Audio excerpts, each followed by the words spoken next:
All right, so what's up, everyone? It's your boy back again with the clickbaity thumbnails. Something, funny story, something else. I don't know. Let's get into it. So this story time takes place just a little bit ago.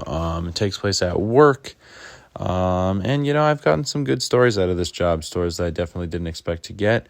And on this particular night, I was coming in. I had a long day, like nothing that bad had happened to me, but I wasn't really feeling it that day. I was supposed to be just taking tickets that night. It was supposed to be a quiet night for me, and I was looking forward to that. But as I got into work, one of my coworkers approached me. He's like, "Hey, I got news for you." And I'm like, "Oh, okay, what's that?" Because that's not a normal thing for someone to say. He's like, "Yeah, so the person on the bar till who was supposed to be on it called in sick today. They're not coming in, so you're going to be doing that and taking tickets for the first 2 hours." And that was not really something that I wanted to hear, because that was a lot more effort on my part, because they were moving me over to the bar till, which meant I had to interact with customers and sell them stuff all night. And I had to take their tickets, which I was really not looking forward to. Not only that, but we also had multiple other people call in that night, and they just weren't coming in. So to just give you a little bit of lay of the land here, typically there's supposed to be one person on the bar till, and on busy nights like this one, there's usually someone else on the tills, helping customers buy their snacks and whatnot. And then in the back, there's someone who's making like the food, like hot dogs and pizzas, but then there's a second person who's in charge of popcorn, just because it's like such a hot commodity. And then over on the other side, there's someone standing at what we call the podium, and that's where you take the tickets, where I was supposed to be. And then you have someone who is responsible for checking the washrooms, and then you have someone responsible for cleaning the theaters. And to put it into context, the person who was supposed to clean the theaters, the person who was supposed to be on the second till, the person who was supposed to be on the bar, and the person who was supposed to be making the popcorn all called in this night. So that was not ideal. It left 4 people to do all of those jobs. There was me and these 3 girls that I work with, and that was it. That was our entire staff for the night. We ended up making it through our first set of movies, which was really, really busy. And I was just not in a good mood. I already wasn't, and I was just in, a worse mood at this point. But at least the crowd had cleared, and I was just kind of chilling there. And as I'm standing there, the girl who was in charge of checking the washrooms, for the sake of the story, let's call her Erica. Erica came up to me, and she asked, like, "Hey, can you do a check of the men's washroom?" Because sometimes, like, when you're on washrooms, like, if you're a guy, you get the girls to check the women's washroom, and if you're a girl, you get the guy to check the guy's washroom, because it's just, like, you don't really want to go in, like, the opposite gender bathroom. Like, it's just kind of awkward, especially if it's, like, busy and, there's going to be people in there. It's just something we do, right? So just trying to be helpful. I'm like, "Yeah, of course. Like, I can do that for you. No worries." Then I realized I don't have a pen. And so I asked her, like, "Do you have a pen I can borrow?" Because, like, I needed a pen to, like, check off all the stuff on the list on the wall to basically say, like, this is done, this is clean, shit like that. Then something a little out of pocket happened, because, like, I work with Erica pretty frequently, and she was usually a fairly normal person who didn't do very many weird things. So she said, like, "Yeah, I have a pen." And she reached to grab her pen, and you guys know how girls, like, don't have pockets? They kind of just, like, keep things in the elastic waist of their leggings. Like, I don't know, I feel like a lot of girls do that. Like, they keep their phones and stuff there. But Erica was keeping the pen that she had in the waist of her leggings, and it was, like, towards the back. She reached for it, and she pulled it out, and the pen was capless. And she looked at me, and she's like, "Oh, okay, well, I guess I lost the cap in there," which, like, she was just stating the obvious. There was nothing weird about that. But what was weird was what she said next. She just kind of looked me dead in the face and, like, turned her body around and was like, "You can go looking for it if you want, though." And so I sort of laughed this off a little bit. Like, I'm just thinking, like, this is obviously a joke. So I laugh it off just a little bit. And she kind of just looks at me and, like, raises her eyebrows a little bit. And I don't really know what to do. So she's already handed me the pen at this point. So I just, like, turn around and go to the men's washroom.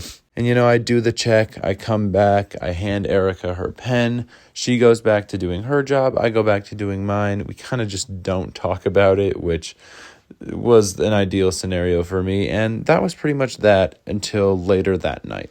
So how it works at this theater that I work at is, so there's people on the floor, which is like the people taking the tickets and then cleaning the theaters.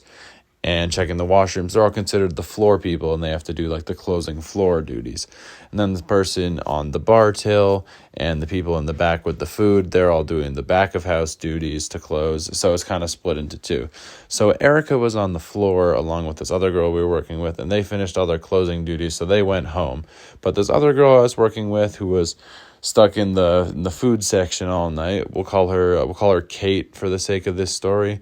Kate was, she was not doing very good back there. So I finished up my stuff on the bar, and I went to go help her with all the stuff that was going on, because there was a bunch of stuff she had to do and she was all alone, and that didn't seem fair to me, so I went to help her.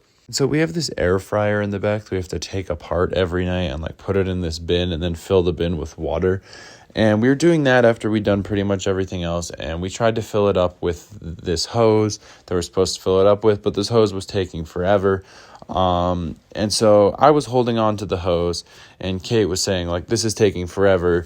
Let's turn it up a little bit. Now, we didn't realize how strong this hose was. So Kate turns the lever to make the hose spray more water, and we just lose control of the thing. It goes flying everywhere. Like, how you see in like movies and cartoons when a hose goes like flying everywhere?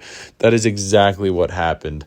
And it sprayed both of us. We were soaking wet until we were finally able to catch the thing and turn the water off.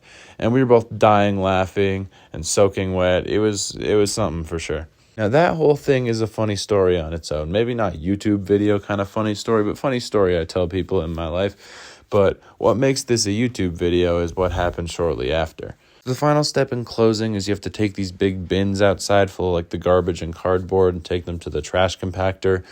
So we went out to do that. Before we did, it was cold outside. So we went back to the change rooms where our lockers are, where we have all our like coats and stuff, to get our coats. And of course, me and Kate are talking on the way back, and she's talking about how she's soaking wet and she is happy that she has more clothes to change into because she needs to change out of wet clothes. Obviously, I don't think anything of this. It's a pretty normal thing to say after you're like covered in water. But the weird thing is we got into the staff room, and then I expected to go into the men's change room while she went into the women's, but that is not what happened. Unbeknownst to me, because the door takes a while to close, she came into the men's right behind me, and I grabbed my coat, and then I turned around, and there was Kate. And of course I found this strange, but she made it even more awkward by pulling down her wet leggings in an attempt to change, I guess. And so I just said as loud as I could, just like, whoa, wrong walk. Oh, I can't even speak. Wrong locker room. She's kind of like giggled to herself and said sarcastically like, oops, and then looked at me as I'm trying to avert my eyes and was like, does it look good though? And I'm like, what? And she's like, yeah, no, like it looks good in the leggings, but does it look good out of the leggings? And I just kind of said to her, like, I straight up said to her, like, I'm not answering that question. And then she just laughed to herself and pulled them back up and left. And she went into the women's and then came out shortly after wearing different clothes. So I guess she changed. After that, the rest of the night proceeded as pretty much normal. We went out with our boss and we compacted all the garbage. And that was the last step. We were free to go. So we both clocked out. And we were both on our way out of the building at the same time. And before we split off our separate ways and she went to her car, she kind of said like, hey, just letting you know, I was really not feeling good tonight about the whole situation. So I popped an edible shortly into my shift. So sorry if I did anything weird. Don't tell anyone about this. And so I told her like, no worries. Yeah, I won't tell anyone about it. Don't worry. But here I am telling it to people on the internet. My bad, Kate. And if you know me in my real life and know who this person is and have like figured it out or whatever, this never happened. So yeah. Anyways, guys, that is going to do it for this video. I hope you enjoyed it. Leave a like if you did and subscribe if you're new. You all know the drill at this point. And I do just have to say, I know I said that My series, my audio drama series, The Cold, would be releasing its first episode on this Friday, April 5th, which is probably the day that this video is going up. That is no longer the case. It is delayed for about a week. I just want to get some extra work going on it, and the day of April 12th will be the new release date, but that also holds some significance to the story as it's written. So, it just feels more appropriate, but that's what's happening with that. If any of you care, it'll be out next week. But like I said, thank you guys so much for watching. I love you all, and I'll catch you all in the next one. Later.